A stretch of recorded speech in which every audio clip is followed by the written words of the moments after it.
Hello, expert navigators!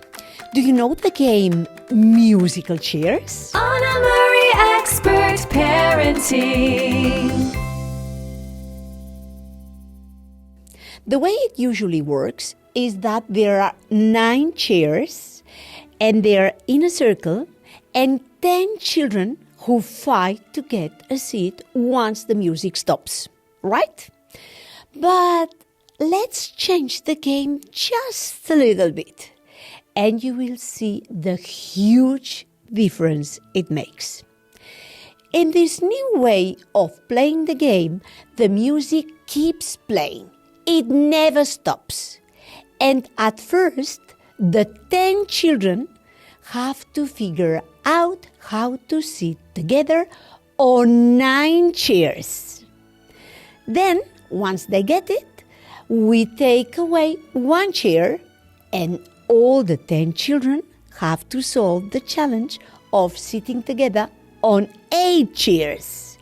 And then all 10 children have to figure out how to sit together on 7 chairs, then on 6 chairs, then on 5, all the way until the 10 children have to sit together on 1 chair. The first version is competition. The children are fighting for chairs. And when the child doesn't get a chair, he or she is put out of the game. Dumped out. You lost. You're out. You can no longer play. And this process continues, kicking out 1 child at a time until there is only 1 child on 1 chair, like a king or a queen who has won the battle. The second version is cooperation. Everyone is working together to face the challenge and solve the problem. Everyone is included, and the whole dynamic is a lot more fun and healthy. Now imagine 3 children, ages 4, 6, and 8, for example, and their parents telling them, the one of you who wins the contest will get food and love. The other 2 will get nothing. You will have to figure out how you can do it on your own. Would we consider this to be good parenting? I don't think so. And so, why would we want to behave this way toward each other as adults? Or to teach these things to our children? Society tends to celebrate competition. We can see it everywhere. Beat or crush your opponent. Kill the competition, and so on. We see it in sports, in school, in games, in politics, in business. It's everywhere. So, whether it's winning a game, earning the highest grade, or outdoing others, we are being put into situations where some people are fighting against other people. But it doesn't have to be this way. We can change it. And we need to ask a question. Is competition really the best motivation for children? According to all the available research, the answer is no. Not at all. Competition can lead to a host of negative outcomes, including stress, anxiety, and damaged relationships. While a little friendly rivalry might seem harmless, the truth is that it often promotes a mindset of winning at all cost, which can undermine cooperation, empathy, and trust, values that are crucial for healthy family dynamics. So, how should parents approach competition, especially when it comes to sibling relationships? Let's explore what the research reveals and how you can foster a more cooperative environment at home. First, it's important to understand that competition is often framed as a way to build character, improve performance, and prepare kids for the real world. But studies show that competition rarely brings out the best in people, especially in children. Instead, it often encourages selfishness, jealousy, and a fear of failure. And those are really negative feelings. Kids may feel pressure to win, not because they enjoy the activity or want to learn, but because the fear of losing or of being seen as less than others is very intense. In sibling dynamics, this can be particularly damaging, and we need to take it into consideration.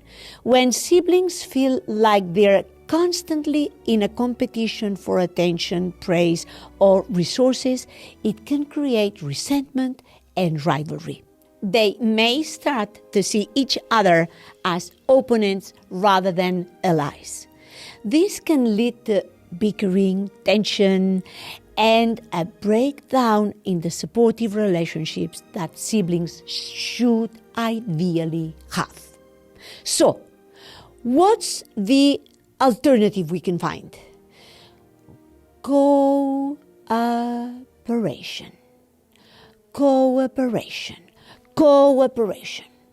I said it 3 times because it's very, very important. Experts argue that cooperation is not only more beneficial, but also more natural. Children are naturally inclined to work together when they aren't pitted against each other. Helping each other in life is a great value. In schools, it's very important to promote help and cooperation among all the classmates. However, when there are group assignments, both in school and at other levels, it's essential to protect individualism, to ensure that no child is left out of participation. If they're there working in a group and one doesn't do anything, that's not good at all. At the school level, it's crucial to maintain a balance between group activities and individual tests or other academic strategies to ensure the progressive evolution of each student. Cooperation fosters a sense of shared purpose, mutual respect, and teamwork, which are very, very important aspects. It encourages kids to see others as partners in problem solving rather than an obstacle to their own success. As parents, we can nurture this cooperative spirit in several ways. We can start by shifting the focus away from comparing siblings. Comparing siblings is very bad. Instead of saying, who can finish their chores the fastest? Or, let's see who gets the best grade. Emphasize how they can help each other. For example, we could say, let's work together to clean up the living room. Or we can say, how can we make sure everyone finishes their homework on time? This approach promotes collaboration instead of rivalry. It's also important to be mindful of how we praise our children. Instead of offering praise based on competition like you did better than your sister, focus on effort, improvement, and teamwork. We need to say things like, I'm so proud of how hard you worked, and you need to be so proud of yourself. Or, I love how you two helped each other out. You did it so well. This helps kids feel valued for what they contribute, not for how they stack up against someone else. When it comes to family activities, we can try organizing games and challenges that encourage teamwork rather than competition. Cooperative board games, group projects, and team problem-solving activities can be fun ways for siblings to bond while building skills in communication and collaboration. These kinds of activities teach kids that working together can be just as rewarding as working alone, and sometimes even more than trying to outdo each other. Another strategy is to model cooperative behavior in our own actions. If we let our children see us working together, making joint decisions, and supporting each other, demonstrating cooperation, our kids are more likely to mimic that behavior in their own relationships. Lastly, we should create an environment where mistakes and failures are seen as opportunities to learn, not as a reason to be ashamed. When kids know they won't be judged or compared for not winning, they are more likely to take risks, be creative, and explore new interests, all of which are crucial for healthy development. So, by focusing on cooperation over competition, we can help our children develop a mindset that values connection, shared success, and mutual support.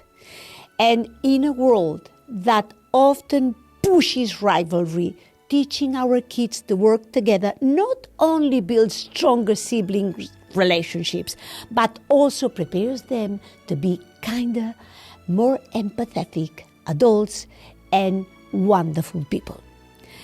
Thank you for watching and for being here. Like and subscribe for more content. Love, joy, and respect always. See you next time. Anna Marie Expert Parenting.